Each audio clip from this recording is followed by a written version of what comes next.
Hello friends, and welcome to the Hanged Man in the Moon. If this is your first time here, welcome. Thank you for coming. I'm pleased to meet you. If you've been here before, thank you for returning. I'm truly honored. Friends, if you are a returning visitor, you know that this is my series in which I use tarot and oracle cards to help me explore topics related to living the intentional life. And boy, have I got a spread for you. Just hold on to your horses. But before we get into the spread, let me toss out a word. The word for the day is hope. Yeah? Hope. It's very important. I think we all acknowledge the importance of hope in our daily lives. Even the scientific community has started studying, researching hope, and they've discovered that hope is beneficial for those with chronic illnesses, for their being able to cope with their conditions, to maintain healthy behaviors. They found that hope, of course, prevents things like suicide. And there is that very common phrase of hope springs eternal. Have you ever noticed that sometimes hope does not spring eternal? Have you ever noticed that sometimes hope is difficult to feel? It's difficult to reach for, to feel for. Where the heck is this hope that I'm told is always available for me to live my best, most glorious life? Have you ever felt that well had been dried up? Well, this week's Tarot and Oracle spread, I think, is pointing us in the direction of a discussion about when that well, that font of hope feels like it's all dried up. So this could be a very interesting and very important spread, I think, for us to explore together. So what am I going to do? First, I will show you the entire spread, and then we'll talk about it just a little bit, and then we'll break it down into pieces and dive into each piece in detail. So friends, here we go. Here is the spread.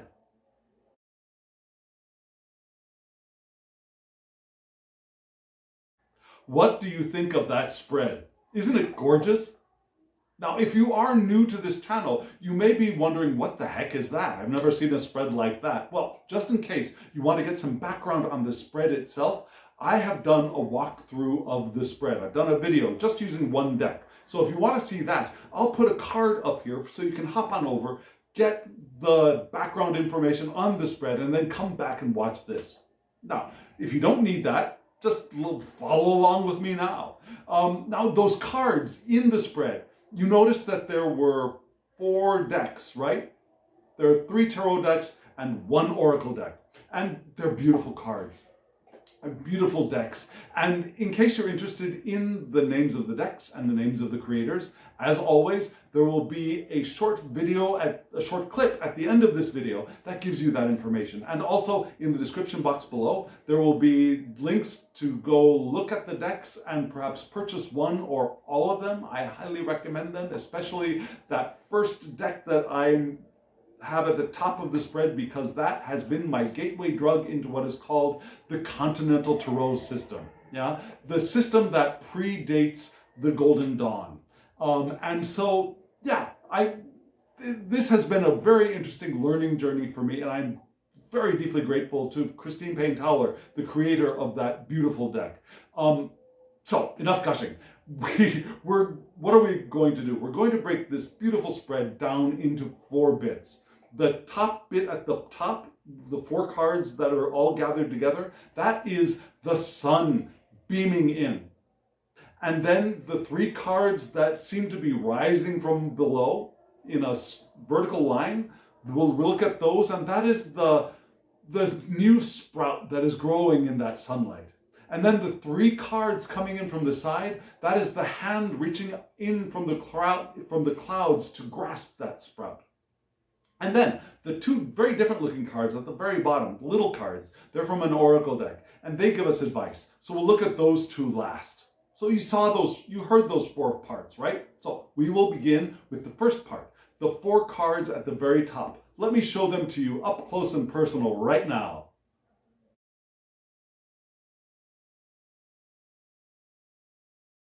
Again, this is a beautiful deck, isn't it?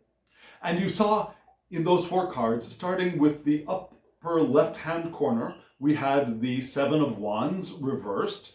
Then in the upper right-hand corner, the star card also reversed. And then in the lower right-hand corner, the 9 of swords upright. And then in the left-hand corner, the Ace of Wands reversed. 3 cards reversed, 1 upright, which apparently seems to be a trend for me with this spread. The last 2 times and this time that I've laid this spread out, in these 4 cards, 3 have been reversed and 1 has been upright. So we'll see what happens next week. But remember, reversed cards are not bad cards. They're not foreshadowing doom and gloom necessarily. Sometimes they do, but not always, very rarely in fact. Reversed cards for me can refer to at least 3 different ideas. Yeah, it could be an overreaching, a striving too hard to attain whatever that card is indicating. Or it could be resistance to whatever that card is indicating. Or it could be that card, but in a lower energy state. Now, so trying too hard, not trying hard enough, or resisting whatever that topic is, are 3 ways that I tend to read reversed cards. And so, we got 3 of them. So let's see how we're going to read these together. We'll start with the 7 of Wands, because that's where my eye tends to go first, upper left-hand corner, as an English reader in the present modern age. Upper left-hand corner, and that's the first card I laid. So we start with the 7 of Wands reversed, and let me show it to you upright first. Here is the card all upright, and you can see those 7 wands with the sigils up above. You can see the flames burning below in front. You can see a fairly vibrant forest, but according to the author, a dark path that leads that stretches out from the opposite side of those 4 wands. If we think of those 7 wands, if we think of these 7 wands as a kind of gate, there's a path that leads beyond them, and that path is somewhat dark. Yeah? And we got the flowers. It's a gorgeous card. And at the very bottom, you can see that this is Mars in Sagittarius. Why? Because the 7 of Wands points to the Aries decadent of Sagittarius and its subruler Mars, from which the cardinal aspect of mutable fire's vital attributes enter our world, enter our natal charts, enter the reading that we're doing with this spread. So we got Mars beaming through here. We'll have Mars coming through pretty often in this spread. We also have, because this is a reversal and it is the second decadent, we have a detriment of Jupiter in Gemini. So what does that all mean? Yeah, what's it all about, Alfie? Well, Jupiter in Gemini might point to a short attention span. Yeah, Gemini's got a mind that is quick and darts around and has binaries bouncing around their heads. This and that and the other, right? And Jupiter is expansive and expands everything. So in an expansive space, all of those thoughts bouncing around can draw attention in too many directions, right? An overabundance of thoughts, perhaps, which leads to the idea of perhaps a short attention span. There are also possibly false starts here. Yeah, that idea of blockage, right? We want to start something new, but it doesn't really get any traction. And it asks for patience, time, and self-discipline, which could be very difficult, especially for Jupiter in Gemini, but also for Mars in Sagittarius when it's reversed, right? Mars in Sagittarius wants to, let's get going, let's keep going forward. Yeah, we've got mutable fire with a cardinal direction added onto it. Yeah, so we want to pass this current obstacle, but this obstacle is asking us for patience and for time and self-control, self-discipline. We also might find ourselves stuck. in this card. Probably because we have allowed ourselves to be blocked by our own limiting beliefs. Yeah, we may have had ideas about things that we want to do, but in the back of our heads, there's that idea that, well, I can't really do that. I've never done that. I'm not good enough to do that. I want to do that, but I want to, but those limiting beliefs, yeah, could be overwhelming our ability to flow with the power of intention. Because our intention is always moving in the direction of the thing that our hearts truly want for ourselves. Yeah, our eternal natures are here intending stuff for us with the advice and the advisement of our own individual preferences and desires. All those things are out there, right? And our intention is flowing, but we can prevent ourselves from flowing with our intention. And that is part of this card right here. So we might also want to beware of becoming smug in this card. Yeah? Any synchronicities we feel, any gifts we receive do not make us invincible. We always want to pay attention to how well we are open to the power of our intention, and smugness saying, aha, I am better than everybody else and I have the gift, I have the synchronicities. That is an indication, well, that reflects the closing off of self to the power of intention. Joy, gratitude, those are feelings that reflect our opening to having access, full access to the power of intention. Smugness is a closing. Yeah?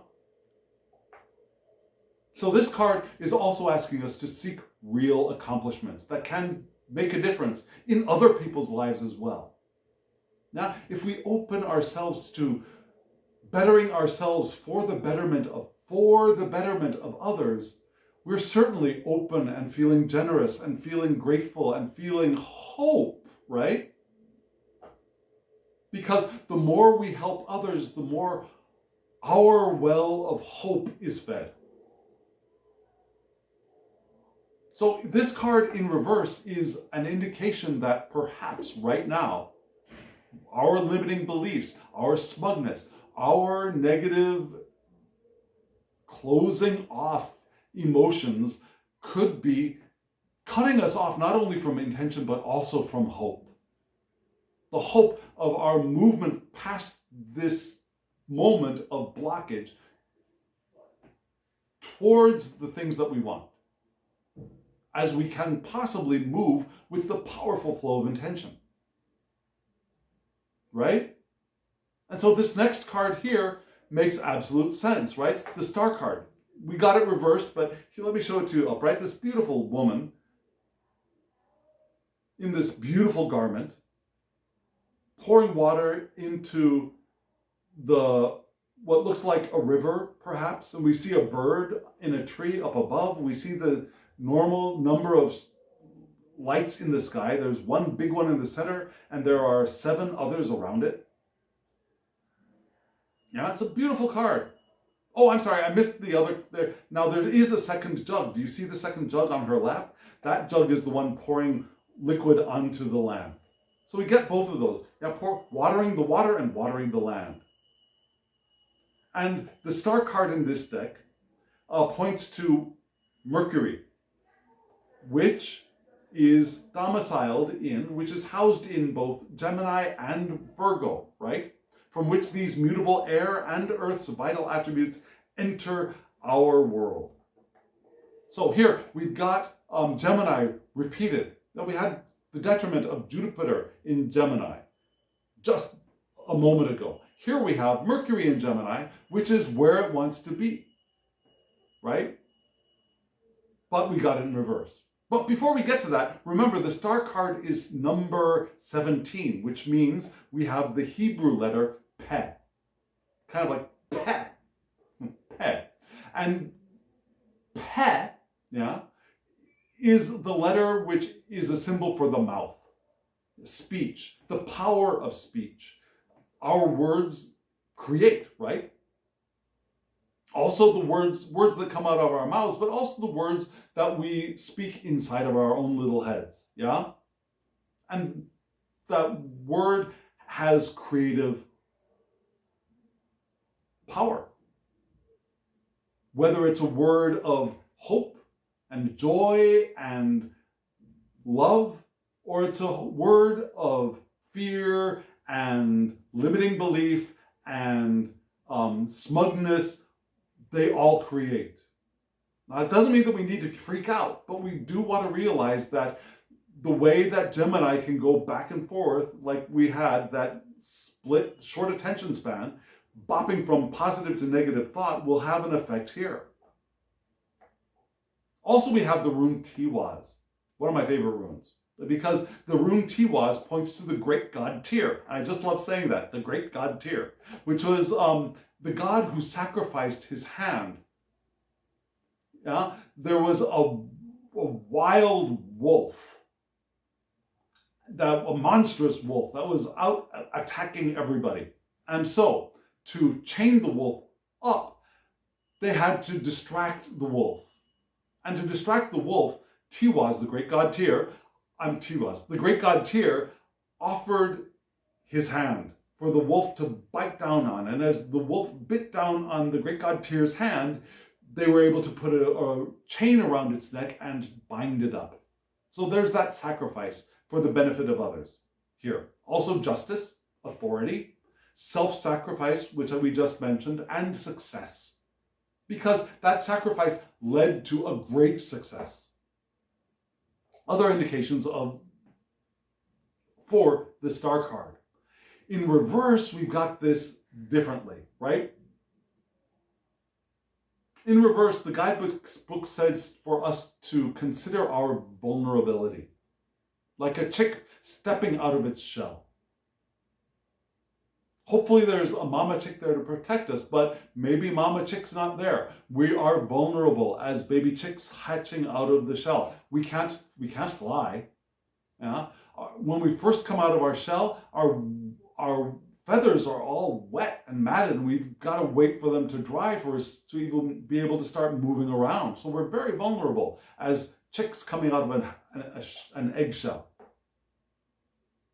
Yeah? We're confronted by a strange new world, which we want to learn.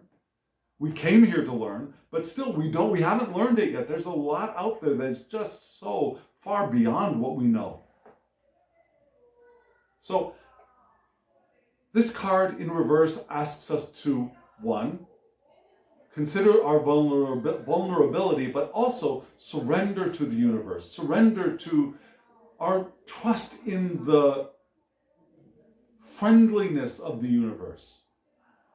When you think of the universe, how do you perceive it? Is this a friendly universe, a hostile universe, or an indifferent universe of chaos?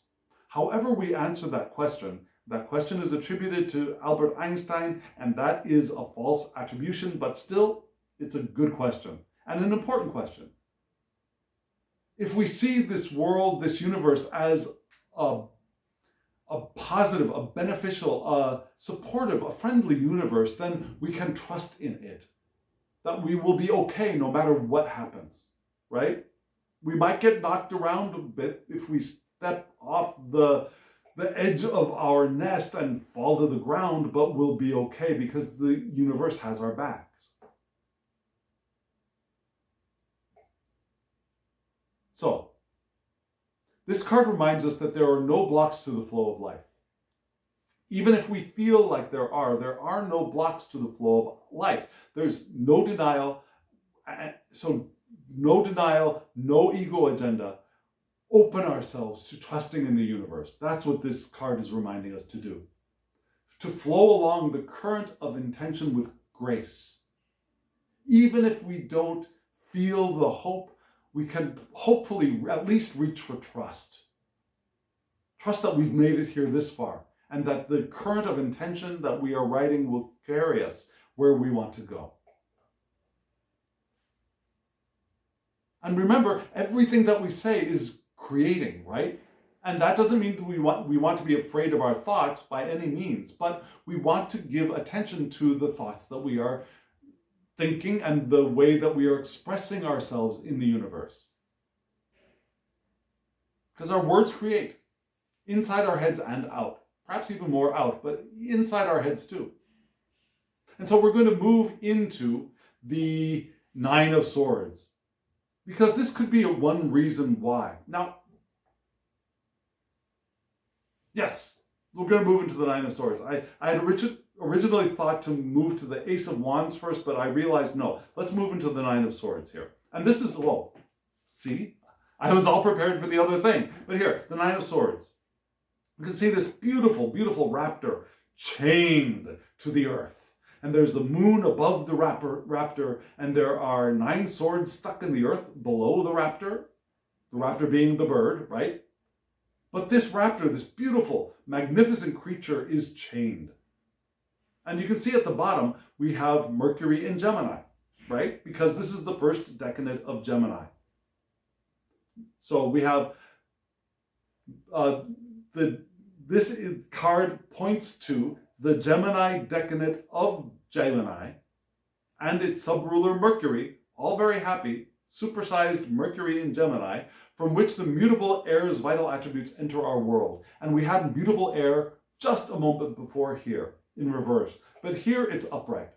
So that's a good thing. But look at the image. We have this noble heavenly creature which is chained to the earth. And Gemini. Gemini is the first zodiac of the air sign. Z. Yeah? Gemini is the first air sign of the zodiac. If we start from Aries, right? So this zodiac, this zodiacal Gemini, the first one to start thinking in the circle of life, in the cycle of life, starting down the wet way before we enter the dry way, back up to through Capricorn and Aquarius, back down into Aries, well, Pisces and then Aries, yeah? This Gemini is the first one to really take a look at where they've landed in the universe. And they start banging up against limitations of matter, bodies, and ego, and gravity, and other people. They start banging up against perceived limitations, and the Gemini is not all that happy with this. I didn't sign up for this, right? This isn't what I thought it was going to be. So Gemini rails against those things, and it also rails against the materialist, zero-sum attitude of current society. Our current societal attitude is 99.999% zero-sum. If I gain, you lose. If you gain, I lose. There are no win-wins almost anywhere. In politics, in business, in gambling, whatever. Most of modern, especially post-industrial society, is zero-sum. And the Gemini does not like that at all. Now, the Gemini protests against the violations to the call for individuation as well. I want to be who I am, and I feel like my path of individuation is being violated by circumstances and material and society. I have to conform to you.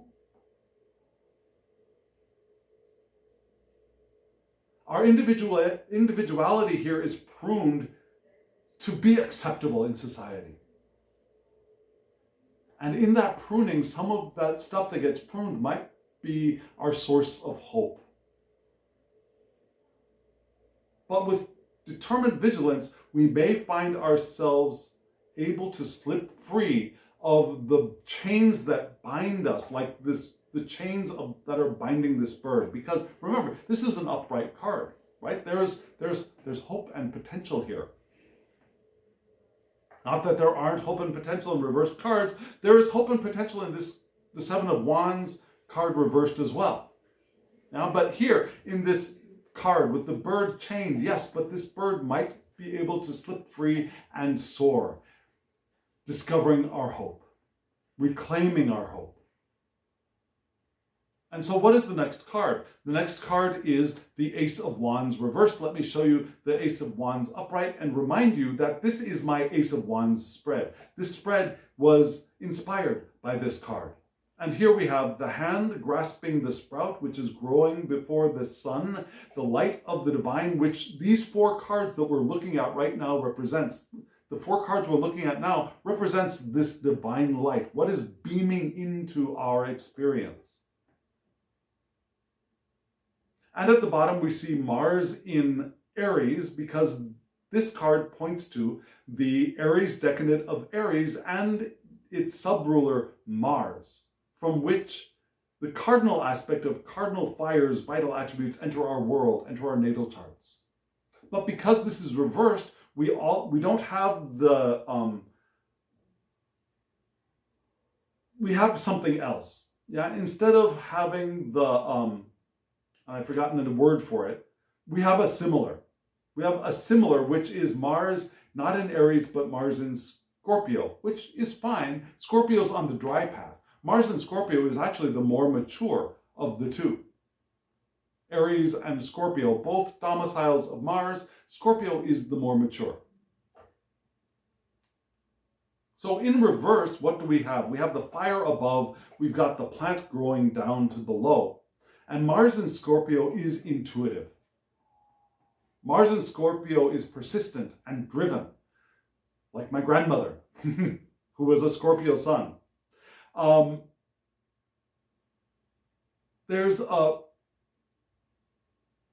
are indications that this entire state may have been caused by premature terminations of long-desired plans. That may be it. It's not 100%, but that is one possibility. That our feeling of a loss of hope may be because there was a termination of a desired plan, maybe premature, maybe unexpected. But because we have here Mars in Scorpio and Mars in Aries, we have the willpower. That fire is still there. Our willpower is still free to focus on our desires, make preparations, clear away obstacles, and empower ourselves and empower change. We can dedicate this moment to projects that will get us started in a new direction, which is a wonderful solution or benefit to this card. And remember, this card was below this card, right? So for us to find that path through this feeling of blockage, we might want to do that. Find a project or find some projects, not too many. Too much split focus will be a problem with this star card, remember. Yeah? No, I'm sorry. With too much split focus would be a problem with the Jupiter and Gemini here, but pick one or a couple of projects that we can focus on that will get us started in a new direction and find a path beyond this sense of blockage here, right? That makes sense. So we had those four cards, right? We feel this blockage, false starts, maybe our own limiting beliefs, feeling perhaps a lack of hope, which is a little bit echoed in the star card reversed. But here we also want to remember to trust. And if we can't find hope, we can at least maybe find trust to flow with our intention. And this may be because we feel chained, right? Our lack of hope, our feeling blockage may also be because we feel chained. And these two cards were kitty corner. No, not these two cards. Sorry. These two cards were kitty corner. So this feeling of being tied down, of being violated by society, of being unexpected limitations of matter and being felt as bondage and we rail against that bondage, it could be a reason for this as well. But remember, these two cards were also kitty corner, yeah? These two cards were also kitty corner. The Ace of Wands and the Star card. So the Ace of Wands, if we can do that, if we can focus our desire, make preparations, clear obstacles, perhaps begin a new project, even if it's not the project that we think we want to do, that thing that's out there that we feel like we've lost the path to.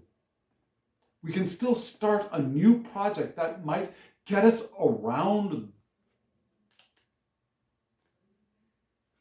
this obstacle, which makes us feel like this, so that we can move in the direction of this, of finally being able to trust the universe again and flowing along with intention. Because that will, if we can begin the process of opening ourselves up, at least for trust. If the door begins to open, we can, and we give it attention, and we don't close it back up again because we get startled. If we can keep that opening happening, hope will reveal itself. Right? Have you ever experienced that?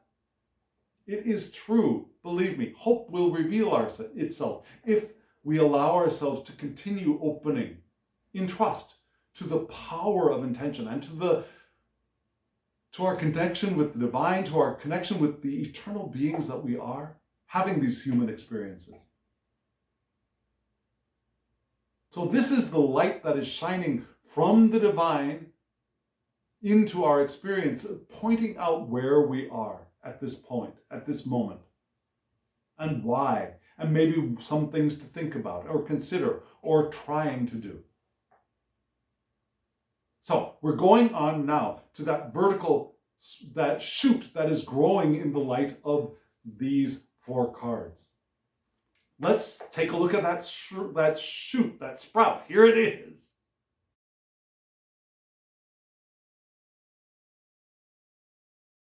Friends, this is another beautiful deck. And it's a redrawing, a beautiful redrawing of a deck by Eudes Picard. Eudes Picard was one of the very interesting people who was fairly rare in Tarot history, if you ask me. Yeah? Whereas most of the Tarot scholars and writers focused primarily on the major arcana. Eudes Picard focused a lot of attention on the minor arcana. Yeah? Which is wonderful. And so I love his work. He thought about them, thought about the structure of them, and redrew them in a way that made sense from image and meaning according to his way of thinking. Now, another thing that Eudes Picard did was to, at least by our perception, was to switch two of the suits so that the cups, rather than being water and the water zodiac signs, yeah, the cups are air and the swords are water, which we don't want to freak out about. We can flow with this, and it's important to remember because we noticed that there are two cups cards in this lineup of three, right? We started at the bottom with the Five of Wands. And then we moved up to the 10 of Cups and then the 5 of Cups, right? Which is interesting.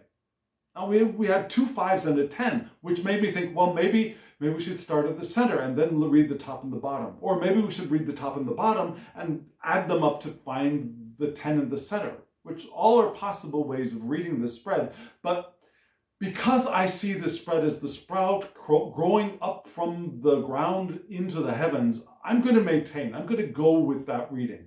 Yeah, starting with the 5 of Wands, which brings us to the 10 of Cups, which will bring us back down into a 5, but of Cups. Does that make sense? Let's see where this takes us.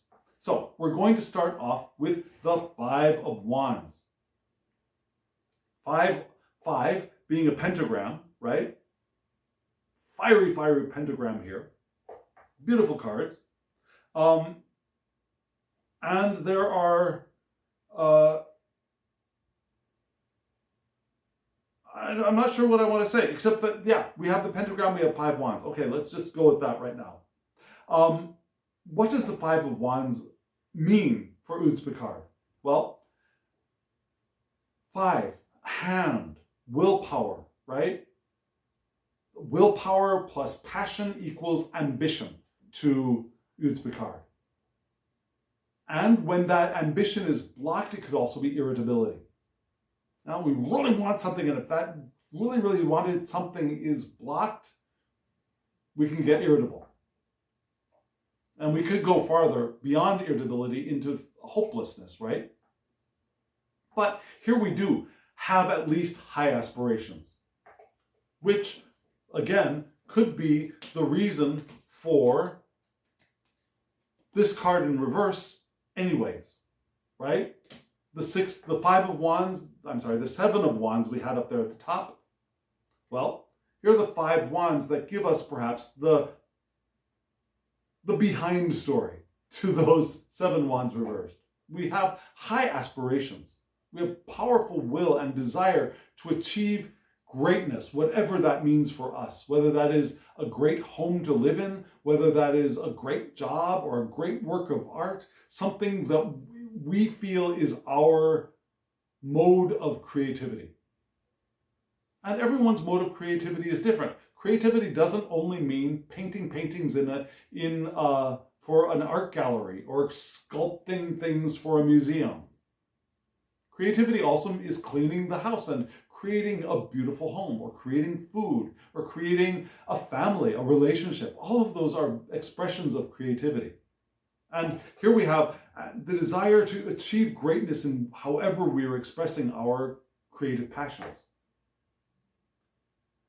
But there's also impatience here. Now, the 4s might be stability, right? So the 5s are the breakout, and we break out because we're beginning to get impatient, maybe.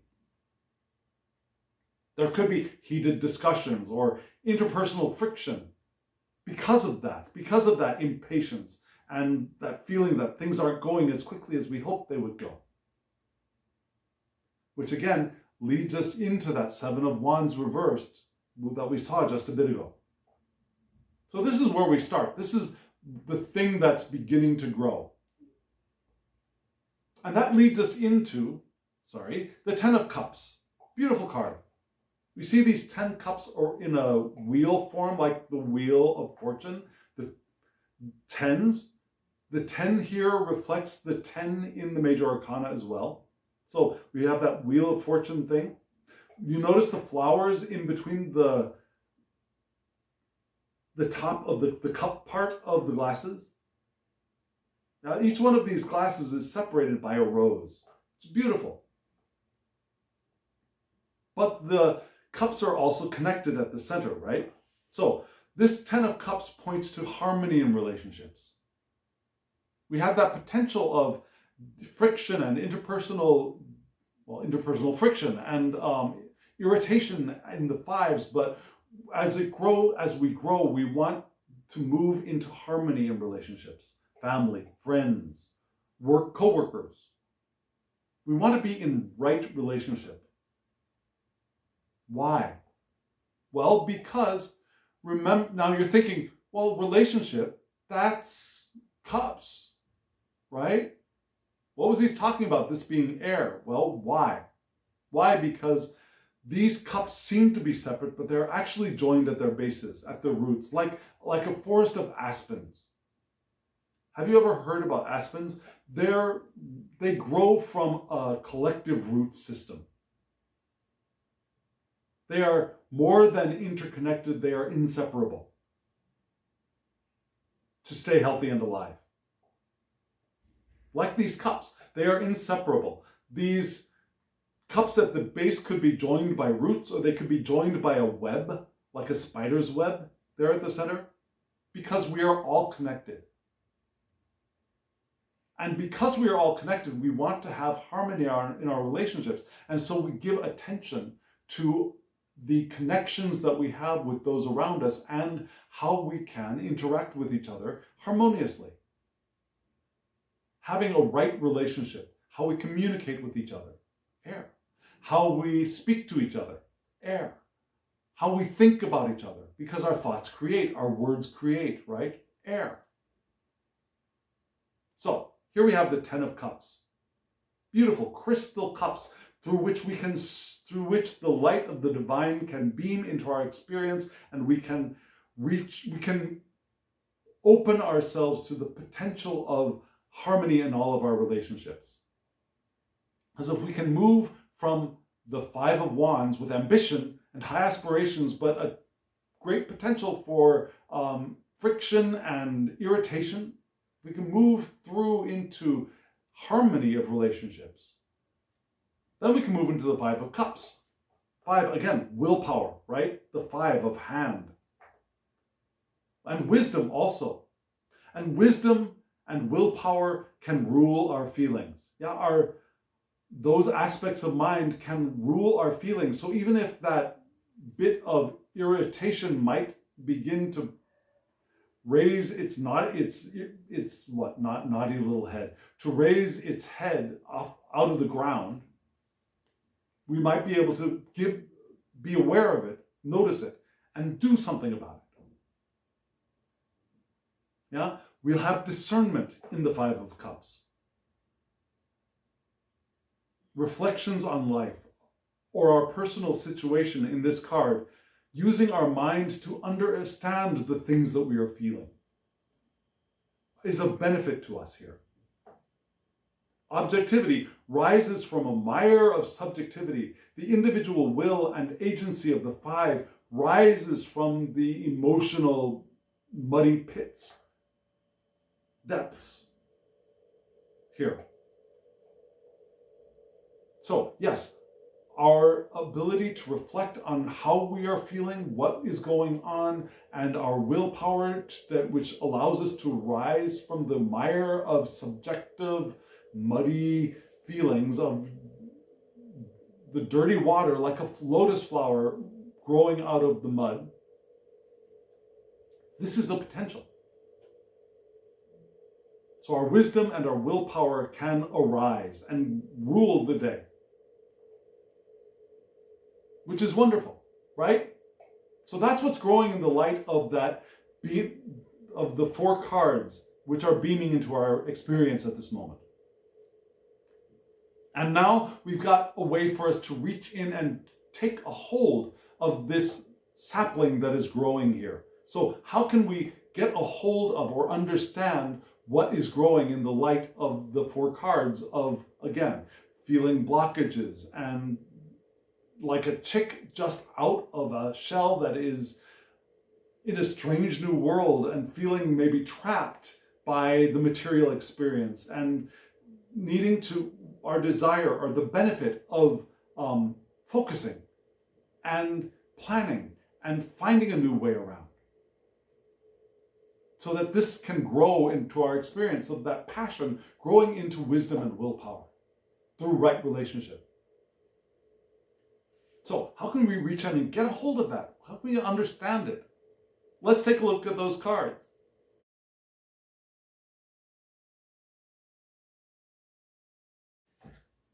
This is another beautiful deck.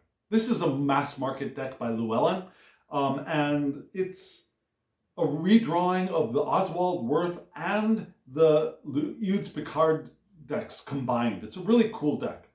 So we have the hand reaching in, right? And from left to right, we had the Queen of Cups. Remember, here, cups are the air, an air sign. Then we have the 5 of Coins, and then the moon. A lot of air, right? A lot of air. We had wands in the top. We also had wands in the vertical suit. We don't have any water sign. We don't have any water in this spread, which is interesting. It's all about mind, passion, and then one little card of the physical stuff, right? That 5 of Coins. We have 3 5s. And we had the 5 of cups. We had the 5, which is air, the 5 of air. Let's remember it that way. 5 of air, had the 5 of fire in the vertical sprout growing up. Here we have the 5 of earth, no 5 of water. So maybe that's something we might want to look at here. Maybe that 5 of waterness, maybe what is missing for us at this moment. And maybe that's the cause of all of our perceived dilemma, a lack of hope. And maybe that 5 of water would be what would give us that hope. And maybe that's what we're reaching for now. But we're starting with the Queen of Cups. Now, this Queen of Cups card, beautiful card. You see the 2 birds down there at the bottom, eagle heads, right? Which could remind you of Scorpio, which reminds me of Scorpio, frankly, so Scorpio rising, ascendant, I see the eagle as that symbolic representation of Scorpio. Now the lion is Leo, I'm also Leo. Now the bull is Taurus. For me, the angel is Aquarius, which is air, and Scorpio is the eagle. But here the eagle is on the air card because they fly. Sure, why not? Yeah. And you see a butterfly above the cup being held by the queen. A beautiful butterfly, reminding us of the butterflies on the Queen of Swords in other decks. Now, Pamela Coleman Smith also included a better butterfly on the Queen of Swords card, right? Love the Queen of Swords cards. Queen of Swords is one of my favorite, but here the Queen of Swords is the Queen of Cups. And it's Libra. And it's interesting, in the original deck, drawn by Utz Picard, and it was erased from this one, yeah, there is a Libra sign right here. There's a Libra sign with a line down here and a line, triangle line here on this card. That Libra sign is unfortunately gone from this redrawing, but originally it's there. So the Queen of Cups also points to Libra, which is balance, right? Wanting to have right relationship with others, harmony, beauty. Libra is the domicile of Venus, the more mature Venus. So we've got Libra here in the Queen of Cups, Queen of Swords, being, Queen of Cups, Queen of Air. And this Queen of Cups counsels for necessity. Give attention to that which is needed because, of course, necessity is the mother of invention, right? Her eagles purify the air around her. She's got clear vision. She's independent. She has clear vision. She can see. Now, Libras are not known for being very good choosers, but still, she can see very clearly. She has the highest ideals and the most noble sentiments. And remember when we say she here indicates me in a male body, you in a female. Okay, so whether you are in a male body, a female body, a trans body, a body that has both, right? An intersex body, whatever our bodies are, we are all he's, she's, and theys, if you ask me. So she, I am a she, you're a she too. She has the highest ideals and the most noble sentiments. She's loving, gracious, she's a caregiver, and she's a trusted friend. In that Libra sense, right? So the way that we can reach out to grab that beautiful sprout that's growing up with willpower and creativity, right relationships, is to be the Queen of Cups. That's our first step. To be the Libra, to counsel for necessity, to clear the air around us at least. We might not be able to clear the air around other people, but we want to clear the way around ourselves, hold ourselves to the ideals and the noble sentiments that we have of and for ourselves. Not trying to impose them on other people, not saying that, well, you don't live up to my ideals, but live up to our own as much as we possibly can, and not criticize or not berate ourselves for when we fall off our noble steed, knowing that there will be times, but still we hold ourselves to our ideals and get back up on the steed, and we try to move in the direction of our ideals. Being loving and gracious and a good friend to others, even when we feel that friction, that sense of friction within, we are able to breathe it out and be a good friend.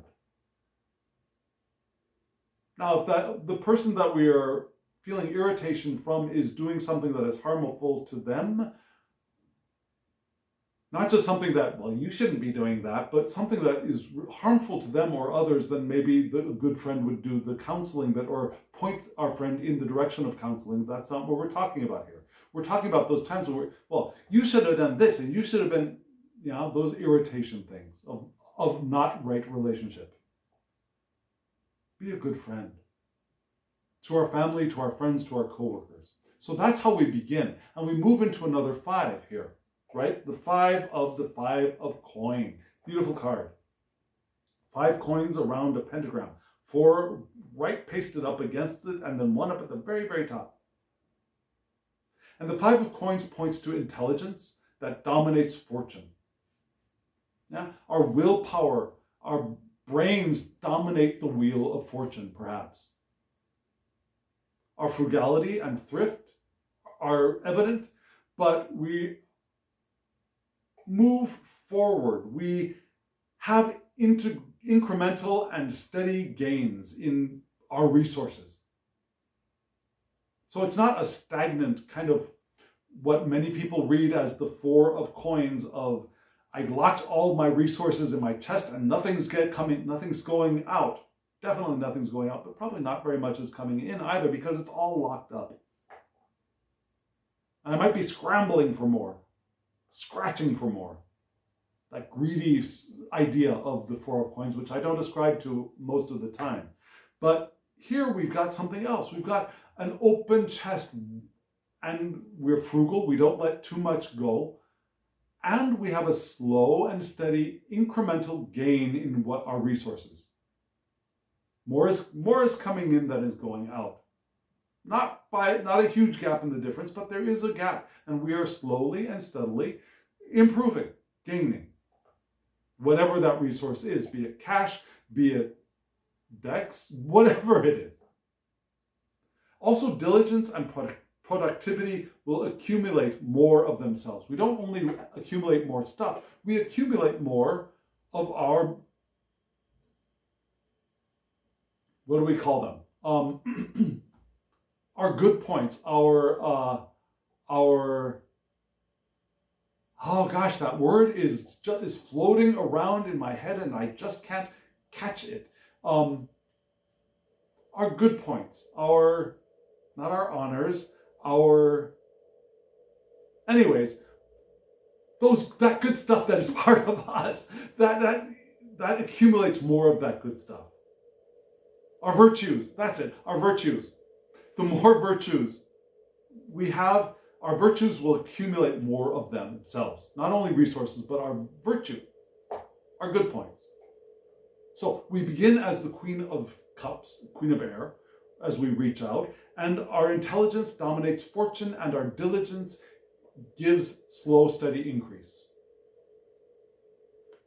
And then we move into the Moon card, which is the Moon which is Cancer for this card, for this deck. So the Moon points to Cancer, which is the domicile of the Moon, through which cardinal water's vital attributes enter the world. Now we had cardinal fire with Aries up there at the top. Here we've got some cardinal water.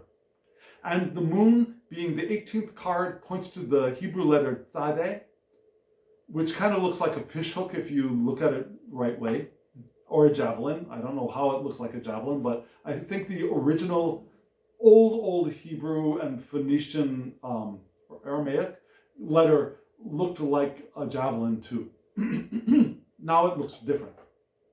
It also points to the number 90, which is the age of Sarah. Do you know Sarah from the Bible? Sarah was 90, thought to be infertile, but suddenly she had her own annunciation before Mary of the New Testament. She had an annunciation and she gave birth to the first child that became the nation of Israel. So it's that idea of fertility and annunciation with Tzadeh. Also, this points to the rune of Berkana, which looks like a bee. Yeah? And Berkana is the rune of new beginnings, of fertility, again, similar to Tzadeh, of regeneration, of birth, maybe even a love affair. And some people read the moon as a romantic card as well. I don't often read that, but it's possible. So according to Worth, the moon card is the card of, don't get shocked, of objectivity, of visible form in the theater of human life. So there's a theatrical element in like real theater, but also life as theater, life as a presentation of meaning, if that makes sense. So we've got light, we have objectivity. We don't have the piercing light of the sun yet, but we do have light here. We also have imagination and clairvoyance in this card, revealing dreams, things that are subconscious that teaches us in the night, which also echoes Sarah's Annunciation, by the way. Also the possibility of fantasies, but even fantasies can be both positive and negative. There's the positive fantasy where we fantasize what we want. There's the negative fantasy where we imagine we see things that don't exist. So we could move this in the direction of that pre-creative fantasy of what do I want to experience in my life. Sensitivity is here. Sensitivity to others, sensitivity to ourselves, which is called for in the rest of this spread. A spirit of adventure is here as well. We're willing to move out of the mire of, remember we had that card of moving out of the mire in the Five of, where were you? The Five of Cups, right? We're willing to move out of the mire and take an adventure in this card. So here we have our soul learning to travel by its own light according to Worth, following the soul path, like this creature coming out of the water to follow its own path. We healed in the star card, now we're following our souls. Again, with intuition, clairvoyance, all of that wonderful stuff. So we're attracted towards the unknown, which we had in the star card reversed at the very top, the light beaming in this card as well. Revealing dreams. So we've got this idea that if we reach out with the Queen of Air, the Queen of Cups, through our intelligence and our frugality and our increase in virtue of the Five of Coins, we will be able to reach with that positive aspect of the moon card, with our visible form, seeing life as the theatrical event that it is. And engaging our imagination, our clairvoyance, our ability to see and follow our soul path. The star card, we follow the star. Here, we're following our soul. Does that make sense? So that's how we're going to grasp that sprout that is growing. Now we've got a little bit of advice, and this is very interesting advice. This is a very Hindu advice that we're going to be getting of chakras. So let me show you the two advice cards that we got from the Oracle deck. Here they are.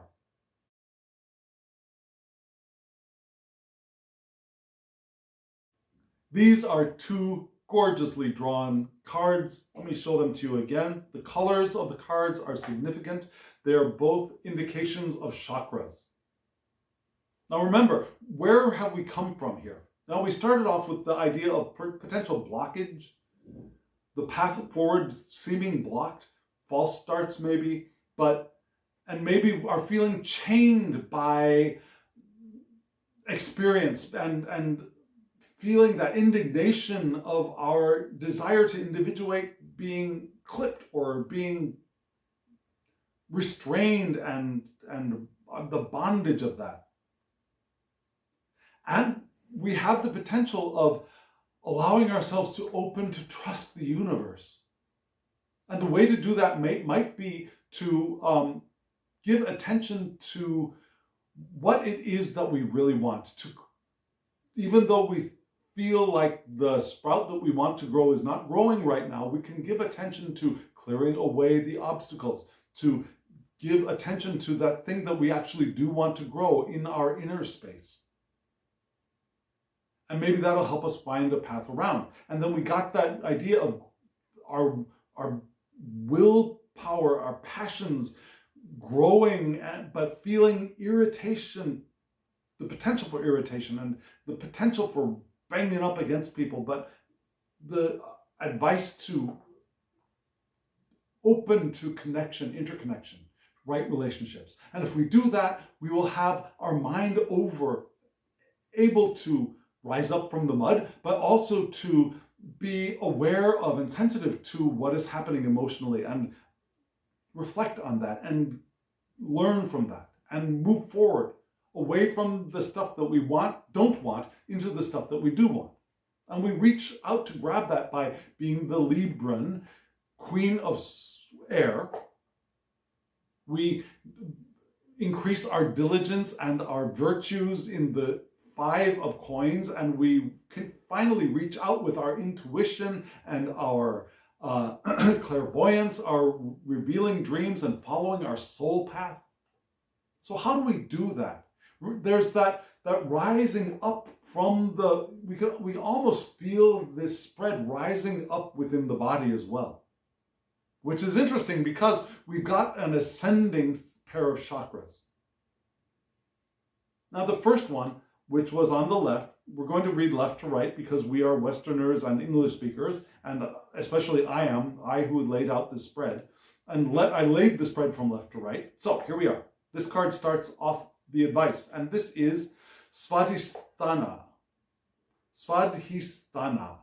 which is the sacral chakra, the one right above the root, which is right around the genitalia, and below the solar plexus, which is right at the very bottom of the rib cage. In between those, around the belly button area, that is where the sacral chakra resides.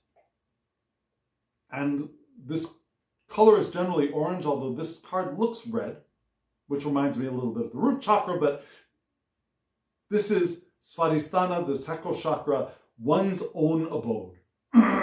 This is where we live.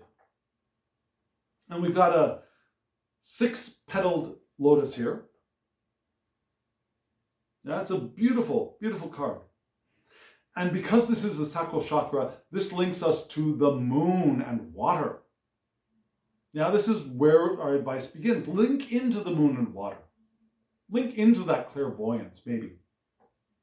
Connect with the metaphoric womb. That's where the womb resides, right? That's where our creativity and our sexuality and our passions reside, here in the sacral chakra. So connect with the metaphoric womb and the locus of our creativity. Allow our creativity to flow through the body from that chakral womb. The genius of creativity is alive within us. And the genius being that old Roman sense of genius, that spirit of creativity. Allow that to be alive within us, not only in art, but in all of our creative acts. And we mentioned those. It could be cleaning the house. If that's your creative act, it could be that.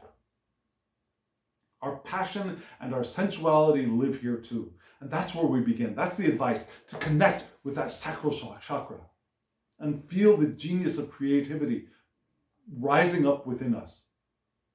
But if we only do that, it could get blocked pretty easily, right? We want that creativity to rise. And where is it going to rise to? It's going to rise to this one, Ajna. What color do you see? This is purple. This is the third eye chakra, to perceive.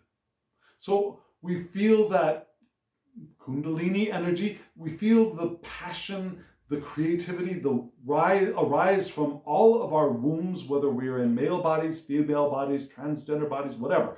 We feel that rising. We allow it to rise as we reach for our moon center here.